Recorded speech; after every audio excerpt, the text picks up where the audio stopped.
यदि आप भी बिहार के सरकारी स्कूल में कक्षा 8 में स्टडी कर रहे हैं और आपका 24 सितंबर के दिन जो आपका पेपर होने जा रहा है वो आपका गणित का पेपर होगा, अर्थात कि आपका मैथ का पेपर होगा। तो यहाँ पर मेरे पास देखिए क्लास 8 का अर्धवार्षिक परीक्षा का बिल्कुल गणित का ओरिजिनल पेपर आ चुका है। चाहे आपका एग्जाम 23 को हो चाहे आपका 24 को हो, लेकिन यहाँ पर पूरे प्रश्न मैं आपको एग्जाम से पहले यहाँ पर अपलोड कर दिया हूँ। तो आप सभी यहाँ पर पूरे प्रश्न को देख लेंगे और उसके साथ साथ सभी प्रश्न को मैं आपको यहाँ पर सोल्यूशन भी कर दिया हूँ। तो सभी प्रश्न को नोट डाउन कर लेना है। तो चलिए प्यारे बच्चों, यहाँ पर अगर आपका बिहार में किसी भी जिला में अगर आपका स्कूल पढ़ते होंगे और 30 जिला में जिस प्रकार से मैं आपको आज के पेपर जितना आपका संस्कृत का और उसके बाद आपका हिंदी का पेपर दिया था सभी पेपर मैच कर गया है, उसी प्रकार से आपका यह गणित का पूरा पेपर आपको मैच कर जाएंगे। और आगे भी आपको एग्जाम जितना आएंगे सभी में इसी प्रकार से आपको हेल्प लेना है। और उसके साथ साथ मेरे पास इंग्लिश का भी पेपर आ चुका है, तो मैं इंग्लिश का भी वीडियो जल्दी अपलोड कर देने जा रहा हूँ। अगर आप अभी तक चैनल को सब्सक्राइब नहीं किए हैं तो सब्सक्राइब कर लीजिए, ताकि आपका इंग्लिश का पेपर आएंगे तो सबसे पहले आप यहाँ पर आपके पास नोटिफिकेशन चला जाएगा, तो आप वीडियो देख लेंगे। तो यह आपका क्लास 8 का आपका मैथ और इंग्लिश दोनों का पेपर आपका 23 और 24 को होने जा रहा है सितंबर को। तो यहाँ पर देखिए मेरे पास आपका बिल्कुल 100% ओरिजिनल पेपर आ चुका है। तो चलिए सभी प्रश्न को हम देख लेते हैं और उसके साथ साथ सभी प्रश्न का उत्तर क्या होगा हम लोग पूरे का सॉल्यूशन करेंगे। अगर आपका बिहार में कहीं भी आप किसी भी जिला के अंतर्गत आपका स्कूल पढ़ते होंगे सभी में यही पेपर आपका आने जा रहा है, आपका गणित का पेपर। तो आइए क्लास 8 का देख लेते हैं। अगर आप अभी तक चैनल को सब्सक्राइब नहीं किए तो सब्सक्राइब कर लीजिएगा, वीडियो को लाइक कर लीजिएगा। आइए सबसे पहले आपको यहाँ पर अपना नाम भरना है, उसके बाद फिर आपका रोल नंबर यहाँ पर भरेंगे, फिर उसके बाद आपका विद्यालय का नाम यहाँ पर भरेंगे, फिर प्रखंड का नाम यहाँ पर भरेंगे, फिर संकुल का नाम, फिर जिला का नाम आपको यहाँ पर भर लेना है। फिर आगे यहाँ पर देखिए आगे काफ़ी विद्यार्थी यहाँ पर गलत कर देते हैं, जिसके कारण से उनका रिजल्ट नहीं आ पाता है। इसका रिजल्ट आपका जारी किया जाएगा, क्योंकि यहाँ पर आप क्लियर देखिए 50 मार्क आपका एग्जाम है और 50 मार्क्स आप कितना एग्जाम लाएंगे ये बॉक्स में आपका यहाँ पर भराई जाए। तो यहाँ पर आपको कोई भी सिग्नेचर नहीं करना है। यहाँ पर जो भी आपका क्वेश्चन पेपर देंगे आपकी क्लास का टीचर यहाँ पर सिग्नेचर करेंगे, फिर आपका मूल्यांकन करता जो आपका कॉपी का जाँच करेंगे वो यहाँ पर सिग्नेचर करेंगे। और उसके साथ साथ यहाँ पर देखिए बताया जा रहा है कि आप 50 मार्क में से कितना मार्क लाएंगे वो इस बॉक्स में यहाँ पर फिलअप कर दिया जाएगा। फिर निर्देशांक समझना काफ़ी जरूरी होता है। निर्देशांक में क्या बताया जा रहा है, देखिए इसमें बताया जिस प्रकार से आपने देखा कि आगे जो भी आपका हिंदी का पेपर था और उसके बाद जो भी आपका हिंदी का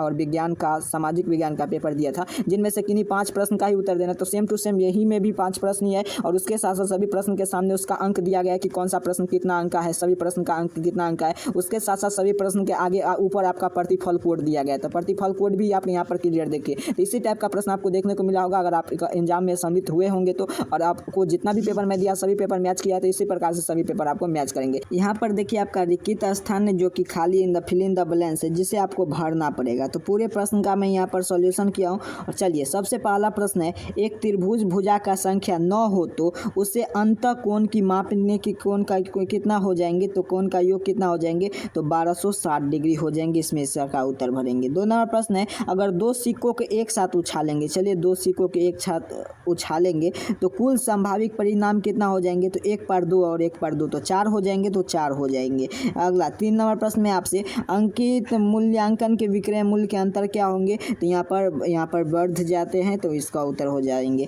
फिर वह समांतर चतुर्भुज जिसमें भुजाएं बराबर हो किंतु कोनों का समकोण नहीं हो उसे हम क्या कहते हैं, विषम कोण कहते हैं। इसका हो जाएंगे आपका यहाँ पर 2 कोनों के सबसे अभाज्य संख्या कितना होता है, तो 97 डिग्री होता है 2 कोनों का अभाज्य संख्या। चलिए आगे 2 नंबर प्रश्न आप यहाँ पर क्लियर देखिए, 10 मार्क का आपका प्रश्न है। क्या कह रहा है प्रश्न आपसे, कॉलम ए और कॉलम ब दिया गया, कॉलम अ और कॉलम ब, जिसको आपको मिलान करना है। तो आइए हम लोग मिलान करते हैं। 2n-2 समकोण है, तो यह क्या है, तो बहुभुज के प्रत्येक कोण की माप है। 2n-2/n का समकोण क्या है, तो यह हो जाएंगे बहुभुज कोणों की योग है।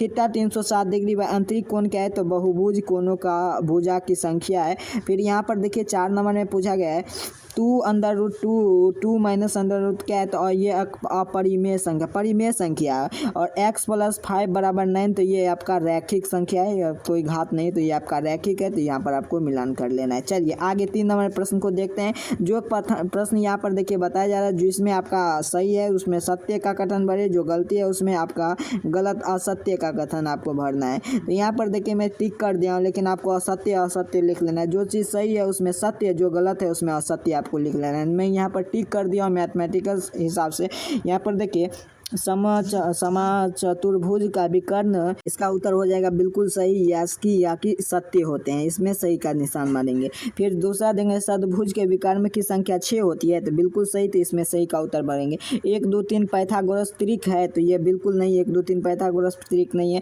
वर्गमूल के लिए वर्ग का प्रतिलोम सक्रिय है, तो बिल्कुल गलत है। विषम संख्याओं का योगफल के एक घन की संख्या प्राप्त होती है, तो बिल्कुल एक घन की संख्या प्राप्त होती है, इसका उत्तर सही। फिर यहाँ पर देखिए 4 नंबर का प्रश्न है, जो कि लघु उत्तर टाइप का प्रश्न है, 10 मार्क का प्रश्न है।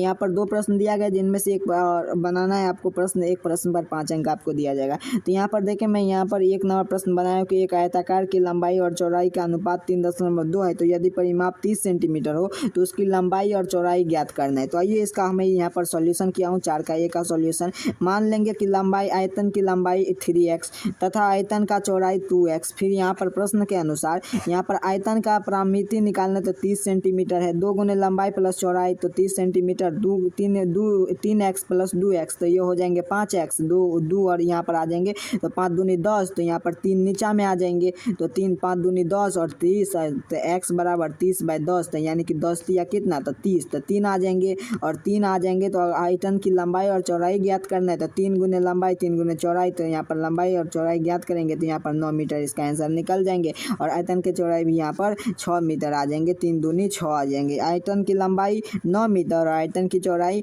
6 मीटर आ जाएंगे, तो यहाँ पर मैं सॉल्यूशन कर दिया। चलिए आगे प्रश्न है यहाँ पर 5वां का दूसरा, अर्थात कि चौथा का दूसरा प्रश्न है। तो इसका चौथा का दूसरा प्रश्न का वह सबसे बड़ी संख्या को ज्ञात करें जो वर्गमूल की ज्ञात किया जाए। तो चलिए सबसे बड़ी संख्या का वर्गमूल ज्ञात किए हैं, तो यहाँ पर आपको देखिए, यहाँ पर 5 अंकों की सबसे बड़ी संख्या आपको ले लेना है सबसे पहले, और उसके बाद वर्गमूल यहाँ पर, चलिए मैं यहाँ पर दिखा देने जा रहा हूँ। यहाँ पर देखिए सभी प्रश्न का उत्तर यहाँ पर निकाल कर, और एक इतना में से आपको 443 घटा देंगे, तो इतना आंसर आ जाएंगे, तो यहाँ पर इसका निकाल दिया गया है। चलिए आगे की तरफ आपको यहाँ पर, चलिए आगे दीर्घवृत्तीय टाइप का प्रश्न है, दीर्घवृत्तीय टाइप का प्रश्न यहाँ पर आप क्लियर देखिए।